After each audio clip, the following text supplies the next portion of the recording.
Hey, it's Jake Gagne. Thanks for watching MotoAmerica on YouTube. Like, subscribe, comment. Hit us with it.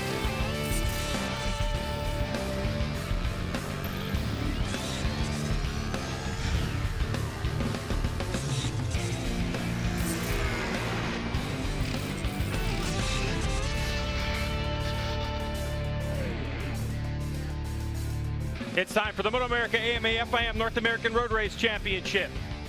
Our 7th round of 10 for 2022. It's Superbikes at Minnesota. And we're at Brainerd International Raceway, setting the stage for Supersport race number 1.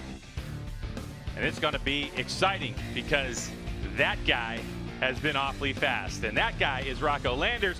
But who you're looking at right now is Greg White, and this is Jason Pridmore, 2-time champion. Welcome to the broadcast booth. Welcome to Brainerd, Minnesota. Now, Jason, Supersport has been interesting because Josh Herrin obviously is a standout. He has an 81-point lead in this championship. We've seen 4 different race winners this year, but it's not really gone all his way this race weekend. No, really uncharacteristic. We've seen Herrin just literally dominate this year. He's got a great bike, good team. He's made it all work for him. He seems like he's in a happy place, but here at Brainerd, he is struggling a little bit, even from this morning. Now, this is up at the ridge, a couple of rounds back. You saw him do the double there as he came across the line. Then we went on to Laguna Seca, Greg, and it was more of the same for this guy. He's been able to take this motorcycle, Greg, go to some of these tracks that they've never tested, never been to, adapt himself, and that's the experience level that Josh Herrin has. And one of the key characteristics to his Ducati V2, he says, is the fact that it's so good on a used tire. Josh Herrin has been great at racing. Jay, you saw in that graphic, he's won the last 4 races in a row.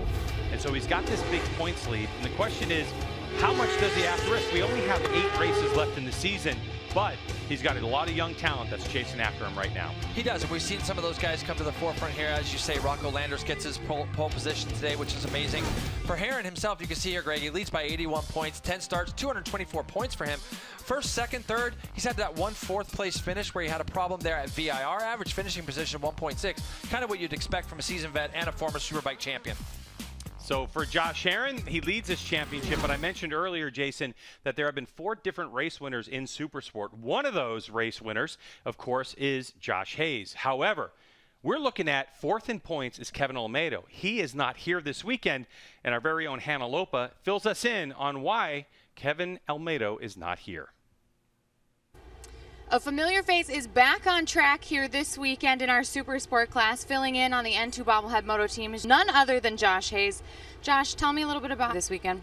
Well, not under great circumstances, honestly. And, you know, I have an effort with the Squid Hunter team that I'm really proud of and enjoy being a part of.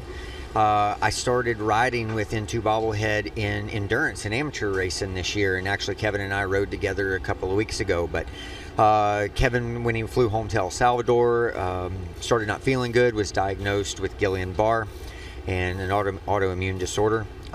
We know he's at home recovering, and we don't really know a timeline on his prognosis. So the guys asked me if I could help them get through a weekend, and so all I'm trying to do is fill in duties and do a good job and ride to the level of what I think Kevin can. So I'm thankful that I get to be here and help that out, but it's for the worst possible reasons. And, you know, the team's been fantastic to work with. I've enjoyed being at the endurance races with them, and we had some success so far.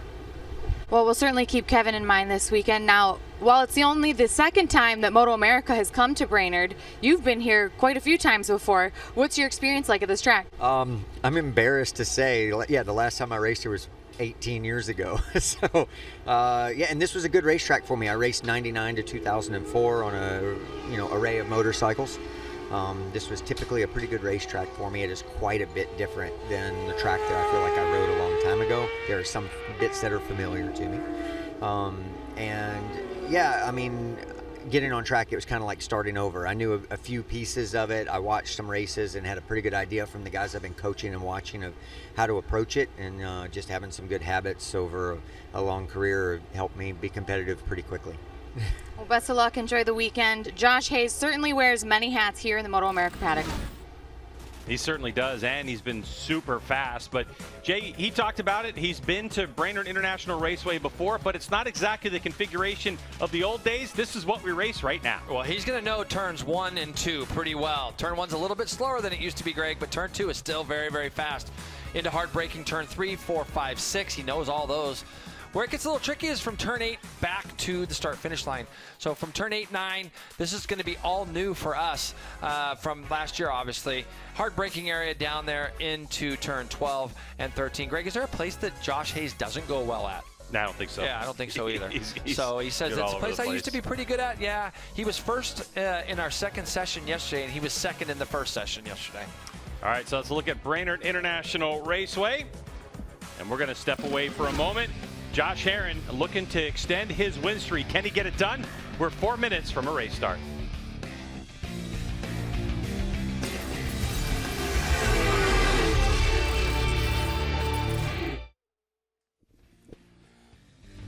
Well, Roger, they posed the question, can Josh Herrin get it done? The problem for Josh is he's going to have to do it from an uncharacteristically MotoAmerica far Supersport back coverage is qualifying sponsored spot. by. Yeah, qualifying definitely hasn't gone well for him. Yesterday he was 4th and pretty close, but this morning, second qualifier, they had a lot of issues. He was in and out of the pits a lot. Looks like they were chasing some sort of gremlin, and I'm not sure if they got it figured out or not, but you know, luckily for him with the points lead that he has, you know, if it's not and he just can get some points today, that'll be okay, and he'll use that experience. But he's on a really good team, so I assume they probably got that thing figured out. But you know, missing that track time this morning, though, in and out of the pits probably is going to hurt a little bit. You know, one of the great debates this year has been, is it Herrin or is it the Ducati?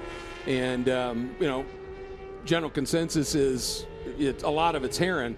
And I think, you know, if the bike was just that dominant, he wouldn't have been that far off if he was just off a little bit in setup or something. So I think there's a lot more parity in this field than some maybe would have you believe. And then the guy who blows that theory completely out of the water is Rocco Landers, who was quick here last year and delivered some good runs, but he's up top by 0.7 of a second over the rest of the entire field, and it's a stout field. He really has things clicking. Yeah, and even for him to be going so well today, he had an issue in yesterday's first qualifier and didn't get a brake issue and didn't get any laps. So he's actually, you know, one session down on the rest of the guys. This is a track Rocco likes. He was really fast here last year. Last year he qualified second. Rocco's been quick all year. We know, we all know what he needs to work on. It's those first couple laps, and now he's put himself in a great spot, being on pole position to get a good start and hopefully stay there the first 5 laps. And we'll see how that's going to play out. Another guy we want to be keeping an eye on there, that bright orange and blue number 25 of Dominic Doyle, getting an opportunity here and truly making the most of it. He really is. You know, not a lot of time on this bike to jump here in the Supersport class and be 4th. You know, he's normally races the twins. The team's having some issues with motors, going to regroup a little bit, miss a couple races. He gets to fill in. One of the only guys left out there on the GSR 600 with the new gen rules, and he's doing well. And as they set off on their installation lap, we've already talked about Josh Hayes. Tyler Scott has been very impressive this year as well.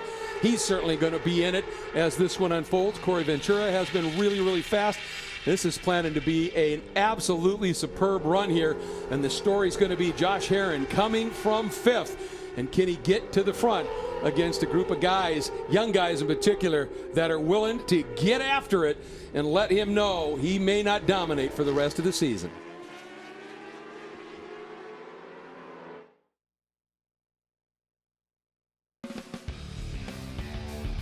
MotoAmerica Supersport coverage is sponsored by Dunlop, the official tire of the MotoAmerica Championship Series, and by Geico, where 15 minutes could save you 15% or more on your car or motorcycle insurance. Oh, you betcha. We're up Brainerd way, getting ready to race Supersport at Brainerd International Raceway. A 16-lap affair. Let's take a look at the starting grid and how they qualified. Rocco Landers, JP, Rocco Landers shredded everyone. And look at the distance. Look at the distance to Josh Hayes and Ty Scott on the front row. Dominic Doyle on a GSXR 600 with Destruct Racing is going to be 4th. Herrin. Corey Ventura rounds out the second row. Then we have Saltese, Benjamin Smith, Luke Power, Liam Grant. Good qualifying from Liam Grant. CJ LaRoche and Jarrett Nassani. little bit further back, Edgar Zaragoza. Small field here for Supersport for us. But the action, I think, up at the front, Greg, is going to be pretty interesting to see.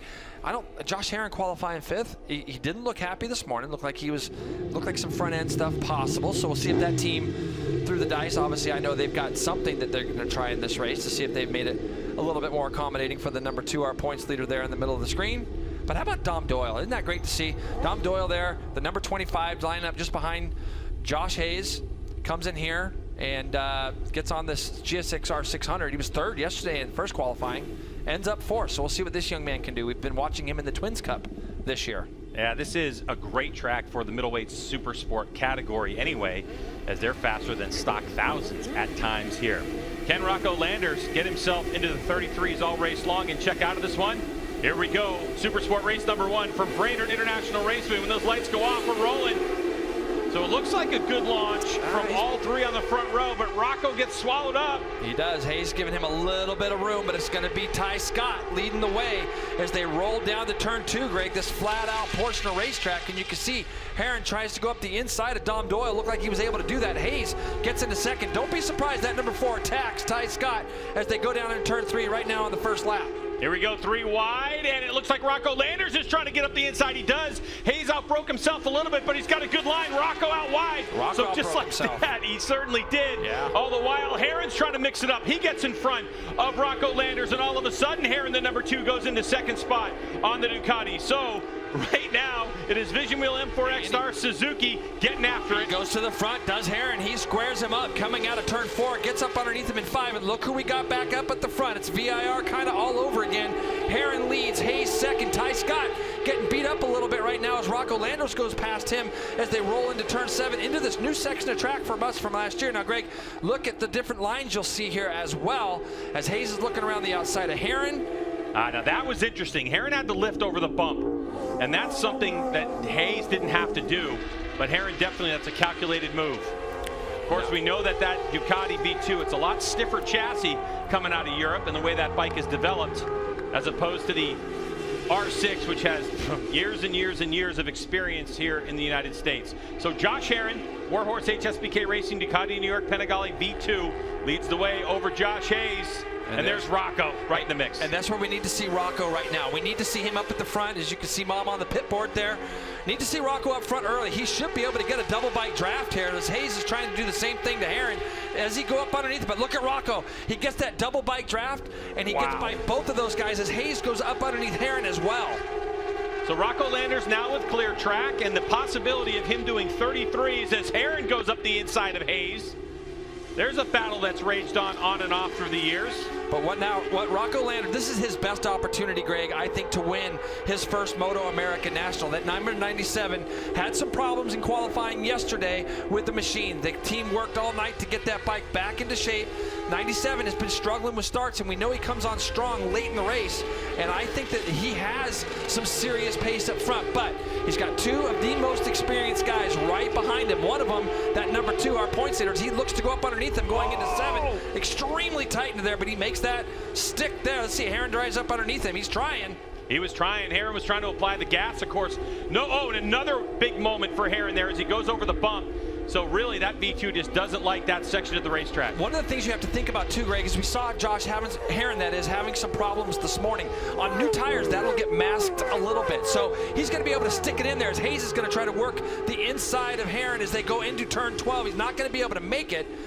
But any problems that Herrin might have while the tires are new are only going to get worse. He does say that his tires last better than anybody else's, so he's going to do his best to try to stay in with those leaders early here. First lap in the books, a flying lap that is, a 1:34.1 for Rocco Landers, really close to that 33 mark that we thought he might be able to accomplish. But with Josh Herrin and Josh Hayes battling each other behind him, he's now got a comfortable lead this early on. Hannah, what do you got? Well, Rocco Landers is still looking for that elusive first win of the season while he's out front. I spoke with him about the issues he was having yesterday, some mechanical issues. The team rebuilt the brake system overnight, and it was feeling much better today. He said despite being a whole session behind, he felt really confident for qualifying. Overall, really just trying to maximize points. I'm sure he's very happy with his performance right now to be out front leading. Hopefully, he will capture that first win, but Josh Herrin and Josh Hayes are not going to make it easy on him right now. Yeah, they're trying to run with them, but Rocco's just dialed in. And JP, the thing is, they came here last year before MotoAmerica arrived here at Brainerd. They tested, he was fast, and he had his best Supersport race last year, he felt. So this was a track he was coming into, Rocco Landers. Really high on confidence. Feeling very comfortable, and you saw basically what has happened here in this battle for second. Herrin got out wide a little bit down into turn 3. It allowed Hayes to sneak up underneath him. You can see there's still a pack of riders behind those two. This young man at the front, though, to your credit, Greg, he did come here last year and do some practicing, and he was fast here last year, but we haven't seen this spot where Rocco's going to go past his mom here in a minute, who I said has that pit board. She might have a +1 on his board, and that's going to give him a ton of confidence to keep his head down, watch his lap timer, try to get into those 33s if he can as they come across right now. Let's look and see what his first real flying lap is, 34.155.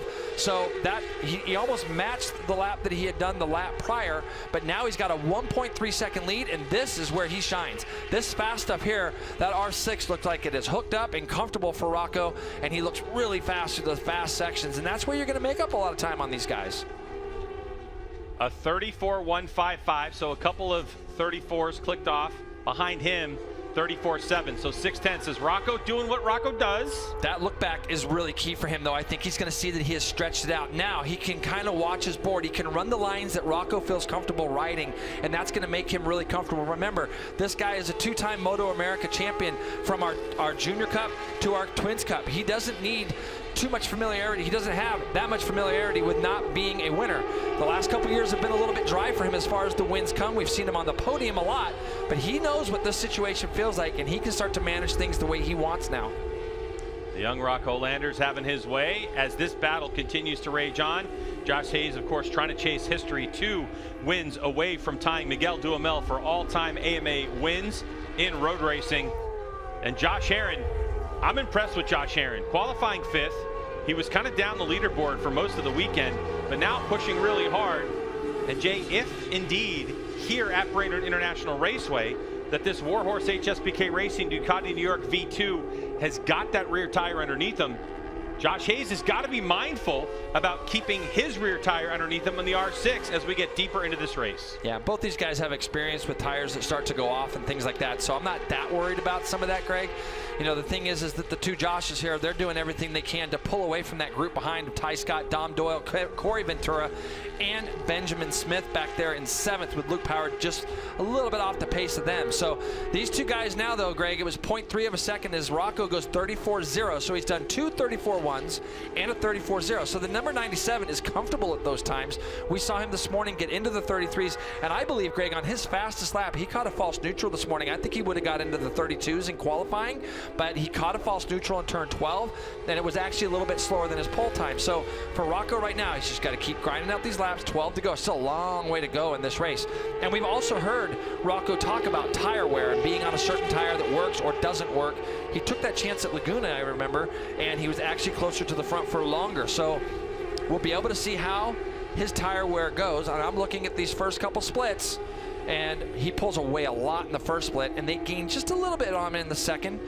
When he comes out of this fast left-right, we'll see our third splits sector times come up, and we'll see whereabouts those 2 are behind him. They're kind of keeping it, Greg. It looks at about 1.6. Yep, Hayes again, his quickest third split, so he gains another 0.2 on Rocco. So things are settling down a little bit. But 1.6, you got to think that Rocco Landers, who, Jason, has 38 career wins across the classes he's raced in, he obviously is a proven race winner, but Rocco's going to be managing his race through pit board. Hannah? This has definitely got to be a bittersweet feeling for Josh Hayes right now, knowing that he coaches and works with Rocco Landers, and he's trying to chase him down and also keep Josh Herron at bay. I talked to him about this fill-in ride. He said, you know, the N2 bike is great. It's not the Squid Hunter bike that has been specifically built to his preferences. It just feels a little different. He's not trying to make it his own, though. He's just trying to adapt to Kevin's bike while he keeps his seat warm.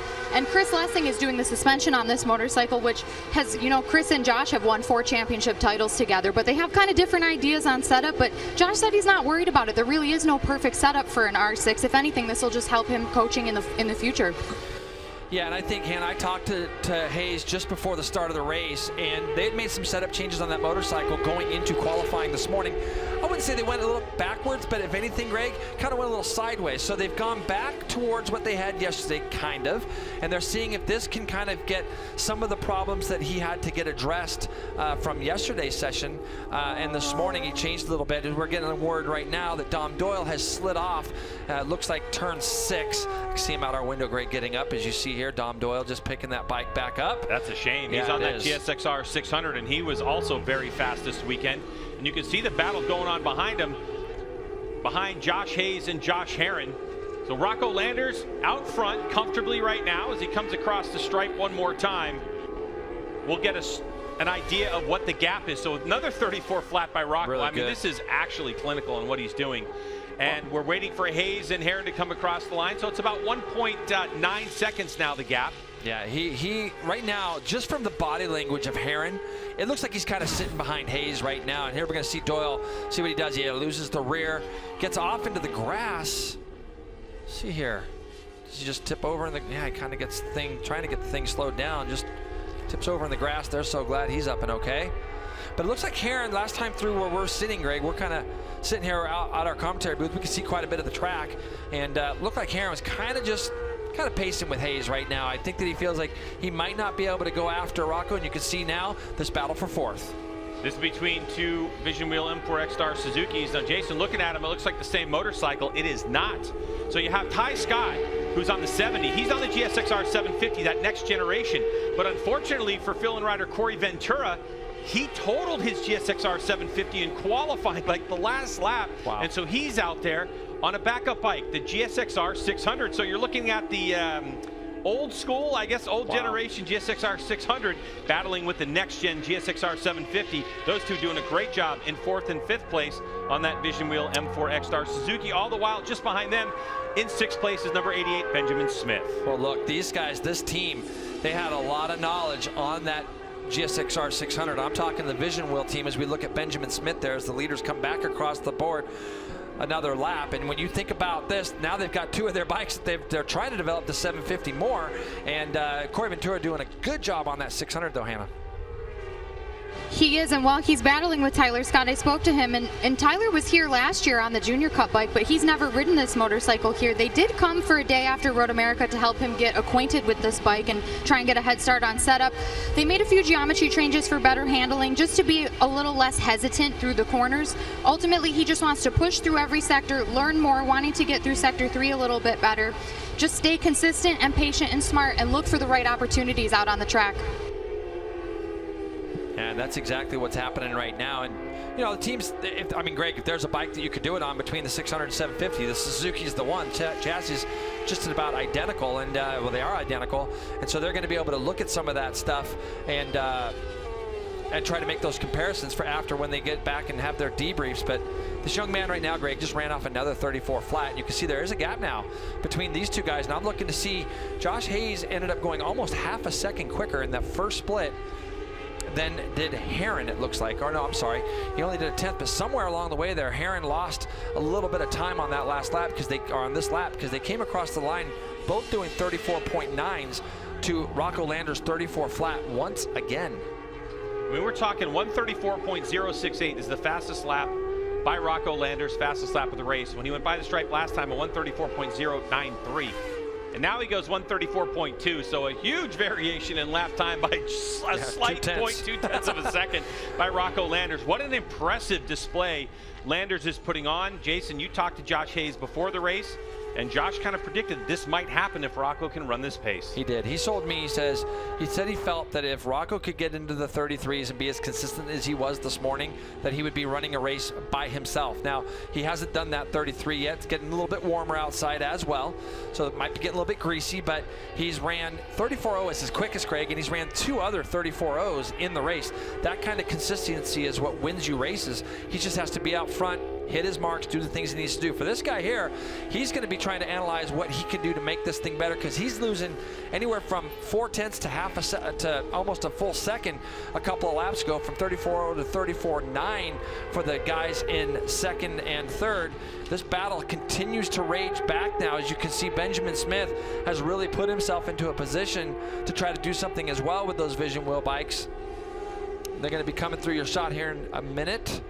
Yeah, and talking to Ty Scott just moments before this race started, I asked him, you know, what does he need to really improve on the bike? And he said it's just turn-in. When he's off the brakes and he's off the gas, is that initial turn-in, the tip-in, he doesn't feel like he's got a ton of confidence. So he and his crew are working really hard at it. And so it's really good for Ty Scott. When you look at this young rider at 16 years old on this team, on this bike, getting all these laps and having this race is so important. It's just as they continue to move forward as we get deep into the season. I mean, this is, you know, 8 races to go, Jay. When this race is all wrapped up, we're only going to have 7 to go, and that'll be his Supersport rookie year. We're talking about the 70 of Ty Scott on that Vision Wheel M4XR Suzuki. Look how fast Corey Ventura was through turn 1. Look at the 600 draws up onto the back of the 750, and he opens up turn 2 a little bit. He's trying to get a run. It's really funny, Greg. You know, Brainerd here is one of the few places where you can actually feel a draft in a corner. Turn 2 here, you can definitely feel that and be able to slingshot past somebody between 2 and 3, or at least up alongside them enough to get by him. I think it almost looks like Corey's got a little bit of pace right now, but he's going to probably be a good guy and try to not do something too dastardly to his teammate in front. But now he's got the worry of the number 88 just behind him, Benjamin Smith. So Corey's kind of in a weird spot right now. Out front, you have Rocco Landers, Josh Hayes, Josh Herron. Josh Herron leads this championship by 81 points over Ty Scott.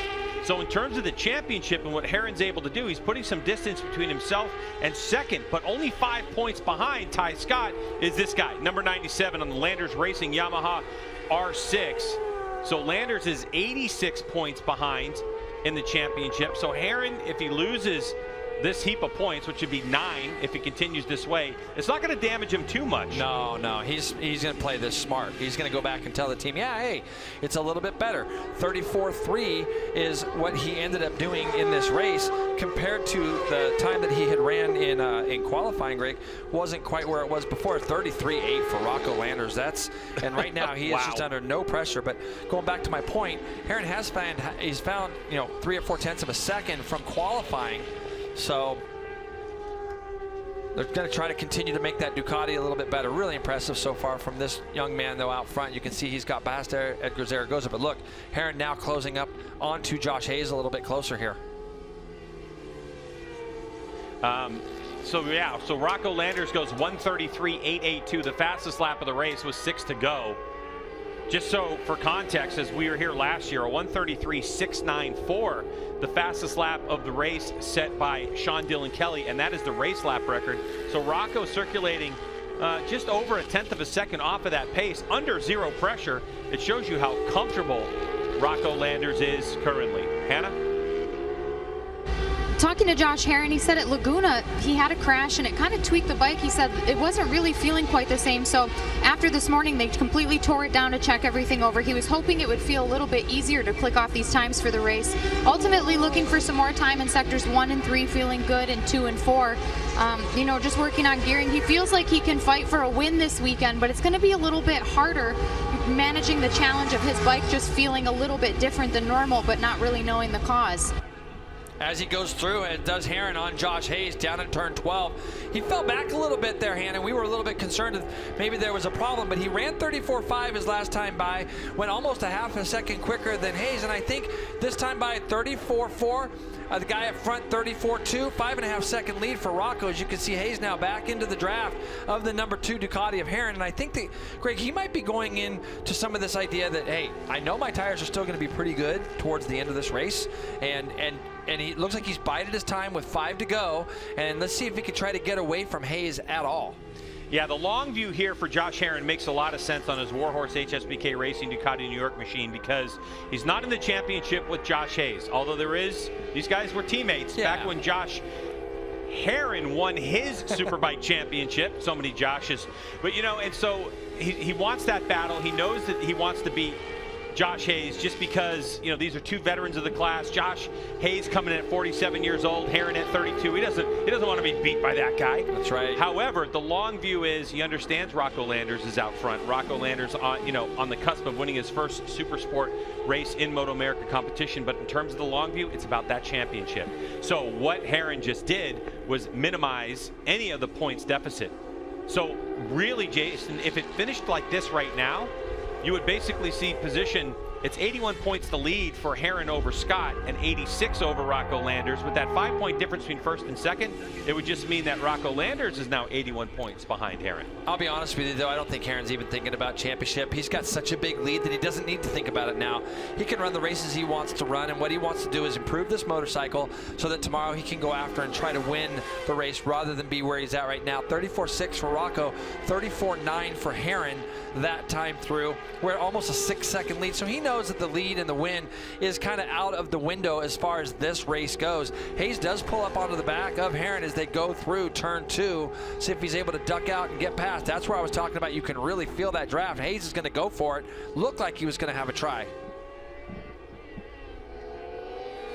Nope, he wasn't able to quite do it there going down into turn 3, Greg. So Herrin kind of gets the nose across the front of that number 4. He's going to keep that position.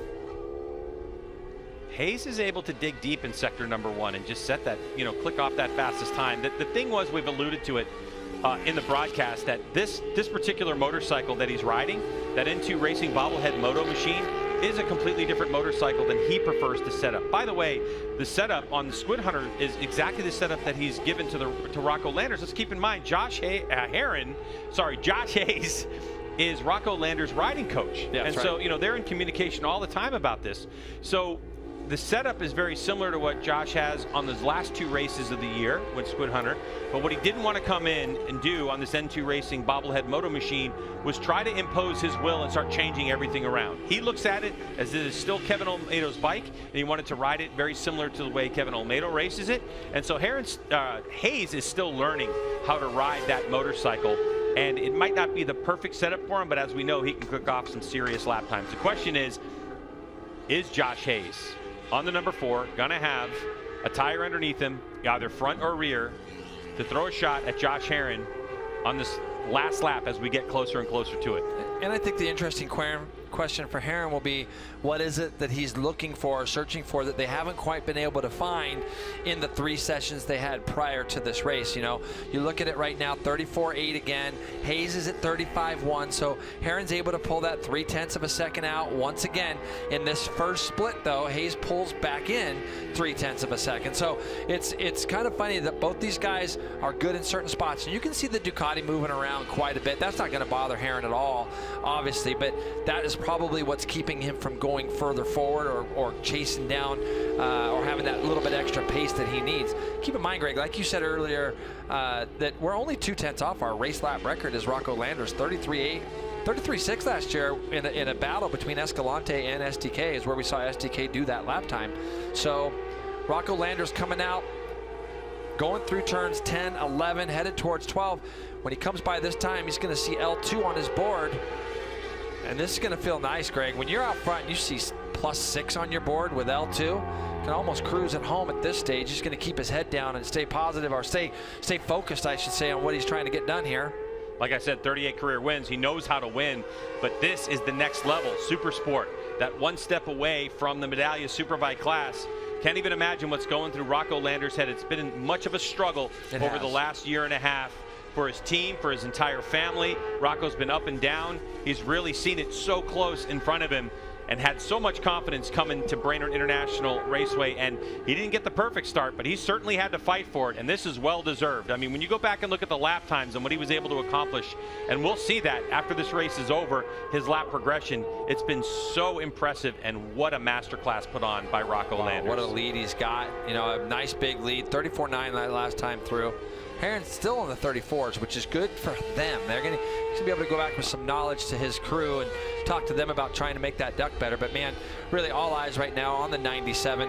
As you know, we've seen him, Greg, really come through our series in Junior Cup, and they're still Junior Cups are some of them are still chasing the lap times that Rocco did and Ty Scott did, who are both now in our Supersport category.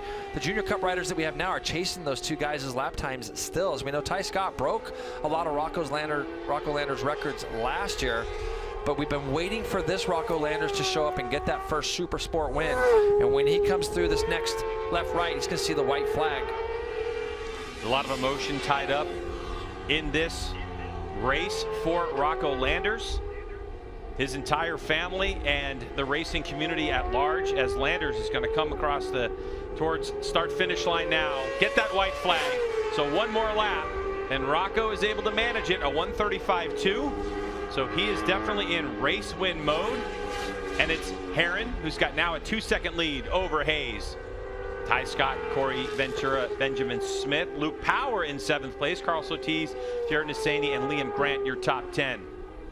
So Jay, looking at Rocco's riding style right now and all the work they've done with this Yamaha R6, to me, he looks extremely comfortable on this motorcycle. Extremely. I mean, that's understatement. He looks really comfortable. This morning, he ran Hayes down so quickly. I actually thought Josh was kind of waiting up for him, and Josh laughed at me. He's like, nope, I wasn't waiting for him. He was just going that fast, and he knew that this young man was going to be tough to beat today.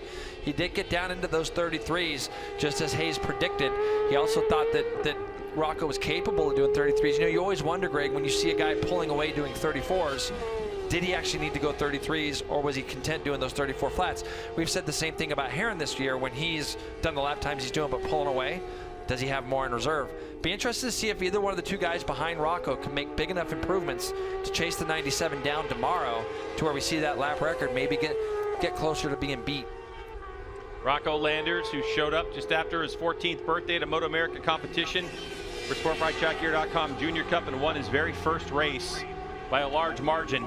The talent is undeniable. It's about getting him comfortable to the position he's in right now. Wheel in the air, Rocco Landers, win number 39 in his first in Supersport. Gets it done here at Brainerd International Raceway in race number 1. It's just great to see. You know, like you said, Greg, we've seen him in despair quite a bit, and good to see him get his first win for sure. Landers racing Yamaha R6, one of the older motorcycles in the field of this next generation Supersport class, gets it done. And Rocco Landers will enjoy this celebration. Probably one of the best race wins of his career, I would have to imagine. So it's Rocco Landers. Josh Herron finishes second. Josh Hayes in third. So the second podium for the N2 Racing Bobblehead Moto team this season. And Jay, 34-0, 34-5, 34-0, 34-0. Amazing. That's the consistency that you need to win races. And when you're going 34-0 and you keep on seeing your lap board go +1, +1.5, +2, it's really a neat feeling to have. And race win's going to mean a lot to him. We're in contact with his dad quite a bit. Stoney works awful hard to try to give Rocco everything he can. And this is going to be a great win for him. Ty Scott finishes 4th. Corey Ventura in 5th. Benjamin Smith, Luke Power, Jared Nassani, Carl Soltis, Liam Grant, CJ LaRoche, and Edgar Zaragoza in 12th spot. Our only DNF of the race was that Dominic Doyle incident from earlier. There's a look at the 68 of Luke Power, the Australian who's here racing in MotoAmerica competition. Rocco Landers is pumped. Cannot wait to hear from him and what he's going to talk about on this podium, Jay. But we talked about it off camera, you and I did, about Rocco Landers. How good of a start is he going to get, and how easy was he going to make it? Wasn't the easiest one, but Josh Herron was impressive, carving his way through the field early on and getting out front to put the battle to it. But now the question is, does anybody have an answer for Rocco Landers? Because Rocco, with that brake issue, he didn't get as many laps as he wanted to. Yeah, so definitely going to be some work done tonight to make that bike even more comfortable. Our coverage continues as Rocco's parents celebrate. Thinking about Scott Fiore. We'll learn more about that when we return.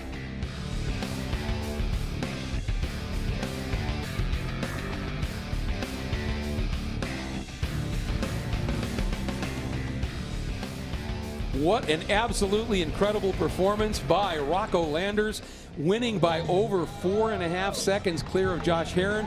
In the end, it looked like Josh Hayes just eased off just a little bit, finished a bit of a distant third than Tyler Scott, Corey Ventura, your top 5. But yeah, he has this entire cool-down lap, he has been absolutely over the moon, Roger. Yeah, he does, and he was really good friends with Scott Barodi. He did a lot of work for Rocco, and he was talking about it on his Instagram, how he put in a lot of long hours for Rocco. So I think he really wanted to win bad, for himself, but also I think he wanted to be able to dedicate that win. And Rocco rode a great race. He was there early. He was consistent.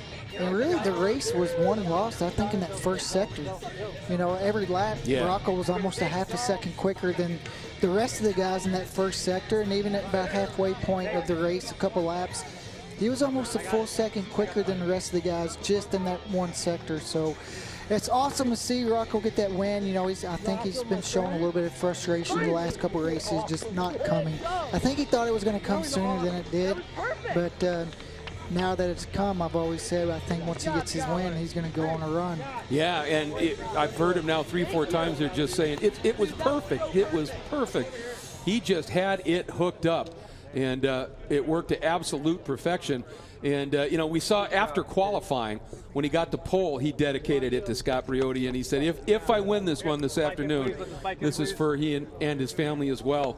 And so I think he had that little bit extra even energy and motivation here, and boy, did he deliver. And now a very special moment, I'm sure, for Josh Hayes there, who mentors him and coaches him, and watch what he was able to put together today. That was mega. It was, and just for him and his family, they put so much work into this, and they run the team themselves, and it just takes a lot of hard work and dedication for him and his whole family. So it's awesome to see all them here to be able to enjoy this with Rocco. And he's been working on a lot of stuff all year. Like the first part of the race today, he was really aggressive, and Rocco just, he put a beat down. Yeah, that's the only way to put it. And he overshot that first run into 3, went in, tried to pass everybody, floated it out wide, and at that point Herron and Hayes went through, and you thought at that point, and within half a lap, Rocco was attacking, went through, and just checked out and was gone. And what a number he put up on the board, as we said, consistently in those 34s, and ended up with a 33.8 right near the end of it. With that, let's get back to the guys at MAV.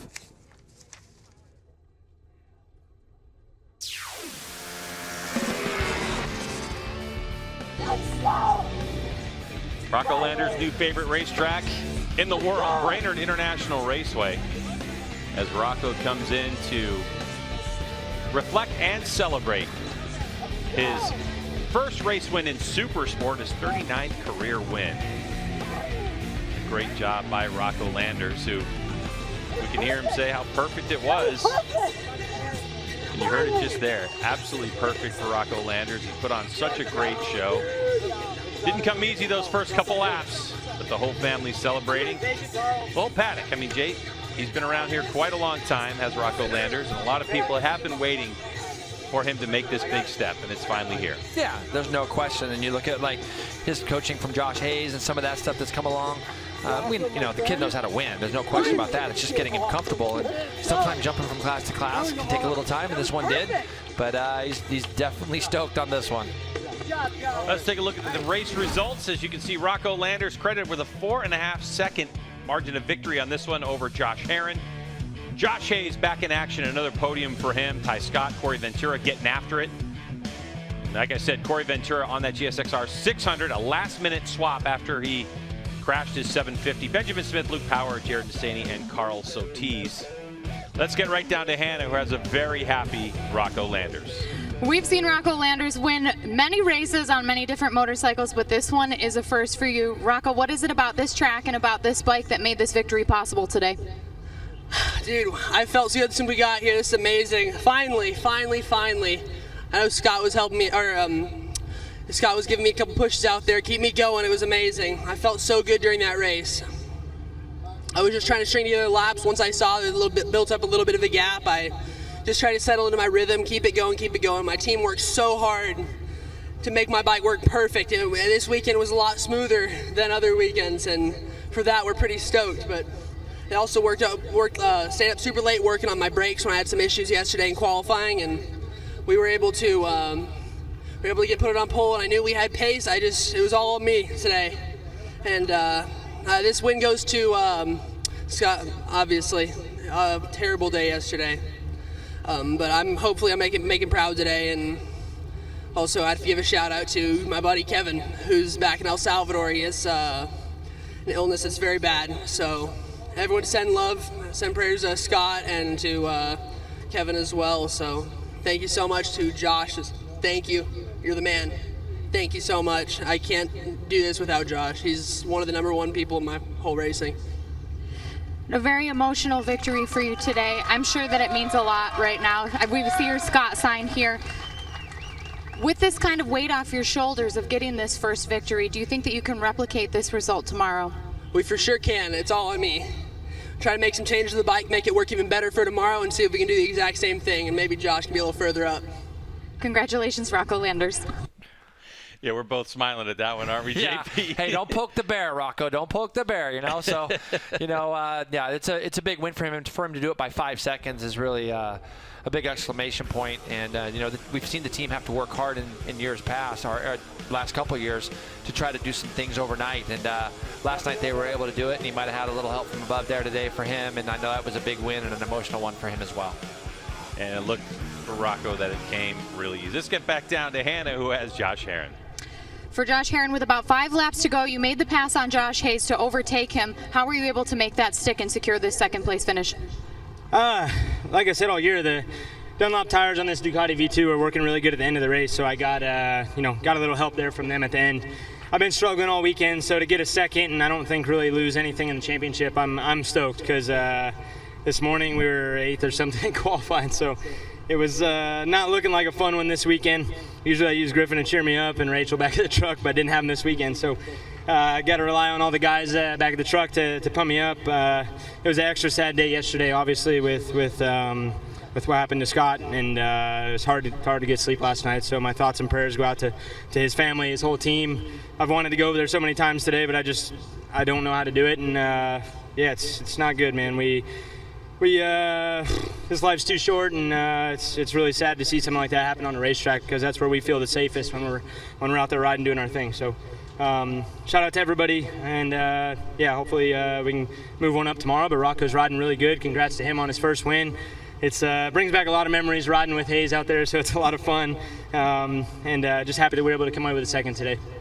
What more are you looking for that maybe you weren't able to find in your 3 practice and qualifying sessions earlier this weekend? I just want to have fun. It's been hard, not winning's hard, but you got to suck it up and just grit it out, and that's what we were able to do today. Guys have kept me high, and just hopefully we can get a magical setting tomorrow, and just have a little bit better luck. But like I said, super happy with the second, grateful to be up here, and happy to be able to race tomorrow. Based on the overall feeling of the motorcycle, especially at a full-length race distance, is there anything that you want to change or improve upon for tomorrow's race? We just got to go back and work a little bit harder, I guess. I mean, guys have been working super hard. They've taken this thing apart 3 times because I thought it was something maybe from the crash at Laguna, but it's not. Maybe it's just me this weekend. Maybe I'm struggling at this track. I don't know. So just gotta pull one out tomorrow. That's all that there is to do, really. I think it's on me, and yeah. Looking forward to race 2, Josh Herron. Yeah, and Jay, it's winning ways. I mean, for Josh Herron, he's had 11 races this season, 10 podiums, and a heap of wins. So, it's got to be tough when you're in second spot, but also for the championship, you got to take what's given to you. Oh, yeah, there's no question about it, and he's in a great spot. He's done a lot of work this year, a lot of wins. He's grown a big points lead. He's not going to go throw it down the road trying to get another win, even though that's where he wants to be. Let's get back down to Hannah. 3rd place today goes to Josh Hayes. Josh, Herron overtook you with 5 laps to go. Where were you looking for the opportunity to try and catch back up to him, get around him? Did you have the tire front and rear underneath you to try and make that attack in those final laps? I think all of it was there. I was just riding at the most intensity I had, and when he came by, I could see he learned quite a bit behind me. He cleaned things up, and I started just struggling to keep the pace. So First off, I'm thankful for every lap I get to do on these motorcycles, and even in the worst possible circumstances, I'm thankful that the N2 team would entrust me with Kevin's motorcycle. I'm happy to be up on the podium and perform. I felt like I rode the best that I could. I'm happy to see Rocco up here finally winning a race the way that we've been working at so hard all year. I'm happy to see 2 Yamahas on the podium. And, this weekend is not about me. I feel like this is very much about Kevin, Scott, Richie Escalante, Alex Thermiotis. We've had quite a few injuries, even a lot of Superbike guys just falling down and getting beat up this weekend. And I'm glad to get through this one, have a good race, and looking forward to coming back tomorrow and trying to whip up on them a little bit more. Is there anything from being out on track with some of these riders that you coach that you can utilize to help better prepare them for future races when you're, say, not on track with them? Yeah, for sure. I think we learned a few things in settings here for the N2 team that maybe I can understand a little bit of how and why Kevin's riding the way he's riding while coaching him, and see things on track with Rocco that I can't see sometimes sitting on the side of the track. And yeah, so it's fun to be able to be out there with them. And like I said, my whole program was just ride as hard as I can and try to do this bike justice and ride it the way Kevin does. Every time he rides, you can see every bit of the passion and heart that he puts into it. And I wanted to try to do that justice out there. Still chasing that overall wins record. It's hot out here for sure. What is the possibility that you add another one to your collection of wins tomorrow? Ooh, tomorrow's going to be a tough one. The guys were just too fast. I mean, that's a pretty steep bridge to gap right now. So we'll go to the drawing board. We'll see what we can come up with and try to force them to be perfect again tomorrow to beat us. And I think right now that's kind of the focus. That's where we're at. Thanks, Josh. Congrats, guys. Jason, he's not 100% either. He's got a little bit of rib injury. He fell off the motocross bike. Got an inner thigh thingy, so he's not breathing as easy. So he's in for the next 3 rounds. Maybe, just maybe, he should just step away from that coaching for a minute and stop teaching these guys so much and get those extra couple wins. Yeah, that's what I'm thinking. Rocco Landers getting ready to get on top of the box and celebrate his first Supersport victory. We'll have more when we return.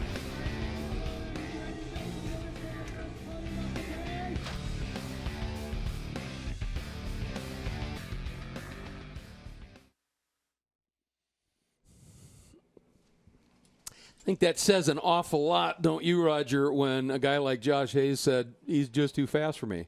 And I love Jason Pridmore's comment when Rocco said, hopefully, and we knew what he meant when he said, hopefully we get Josh up a little closer. He meant in front, obviously, of Josh Herron. But I love that. Don't poke the bear. Yeah, I mean, exactly. So it's going to be interesting to see, the changes that Rocco and them can make tonight, and then also with Josh Herron struggling this morning and struggling a little bit in the race like we've seen before, tonight maybe can go home and regroup. And also I think they'll change their strategy a little bit tomorrow. I think maybe they'll be a little bit more aggressive with Rocco early in the race and try not to let him get out there and put those laps in and get away. But Rocco was determined today. He made that mistake in turn 3. It didn't, he didn't start making more mistakes. Yeah. Sometimes a young rider, when they make a mistake and then they just keep making them, trying to make up for the one that they made. And it's great to see Rocco. Like I said, he's been working really hard at getting this win. And he's constantly being asked, when you're going to win? And it's just a lot of stress and a lot of pressure on him because he's been so competitive, so early. He's won so many races. You don't realize how young that he still is. Well, and, along with the it was perfect that he was saying when he first got down into the podium area, he was just saying repeatedly, finally. I'm sure this felt like it was a forever period for him to be able to get there. But he got it there. And you're right.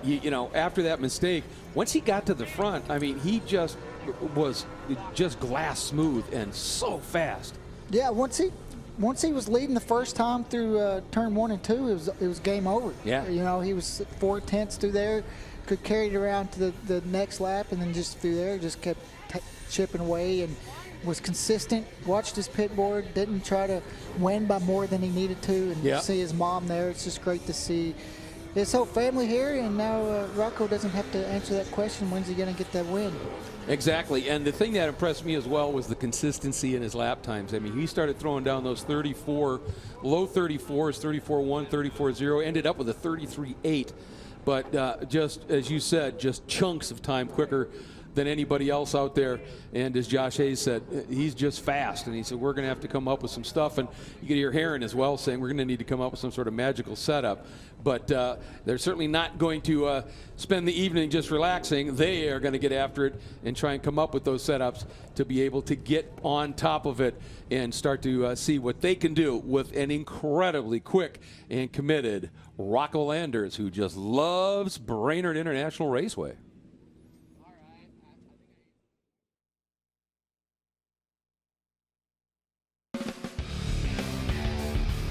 MotoAmerica Supersport coverage is sponsored by Dunlop, the official tire of the MotoAmerica Championship Series. Here's Rocco Landers climbing the top step of the podium. A little help from his coach again. Scott Briotti's daughter there holding the trophy as Rocco Landers gets to enjoy his victory, all at the same time with a heavy heart, as you can hear. And a little bit of tomfoolery going on the podium between rider and coach. Let's take a look at the highlights. The race start was entertaining. This was the only chance these guys had. Ty Scott and Hayes are going to get up first and second. Rocco Landers is going to follow them for a lap, and then he's going to make this big move as they get down into turn one. Actually, he did this right off the start, didn't he, Greg? And Herron was able to work his way through while those guys were battling. They get Ty Scott. You can see Hayes goes up underneath Ty Scott at turn 6. Herron would follow suit. And these guys would chase after the 97 to really no avail, Greg, as Rocco just put his head down and ran off and clicked some really consistent laps. You can see Herron tried to take a shot at him here on the opening lap. Wasn't able to quite do so, and then it became a battle between the two Joshes, former teammates from a long time ago, two Superbike champions, battling each other out. You heard Herron talk a little bit about his tire conservation and how it helped him, but for today, Greg, we got to talk about the 97, Rocco Landers getting his first Supersport win here at MotoAmerica. Great win for him. Teenager, we tend to forget that he's been around a while, but he's still only, is he 16, 17 years old? 17, so he's still young, yeah, very young. Here are the championship point standings. We talked about it earlier. So Rocco Landers with that 5-point deficit between Josh Herron. He moves up into second spot, now 81 behind. Ty Scott with his 4th place finish slides. Of course, Kevin Olmedo still sitting in 4th, even though he's not here. We're thinking about Kevin, of course. And Luke Power, who had a good result as well. Josh Hayes, a couple races with that podiums, the win and podiums that he's had, moves himself into the top 10 in points. Jay, but the concern right now for the rest of this field is the improvements Rocco Landers is going to be able to make to that Yamaha R6 and how much faster he's going to be able to go tomorrow. Yeah, if he said he needed to make some improvements, the rest of the guys are in trouble. 5 seconds, 4.5 seconds was the gap back, and that's with him celebrating coming across. So I really counted as a 5-second victory. It's going to be hard to find that time to beat that young man tomorrow. I mean, nobody's going to acquiesce. They're all going to go to work and try to figure out how they can reel in Rocco Landers, but it is going to be quite the task. Well, that'll do it for Supersport race number 1. We got another one coming at you from Brainerd International Raceway tomorrow. What about these two guys? Can they reel in the 97? We'll have to see. For Hannah and Jason, I'm Greg. Thanks for joining us. See you soon.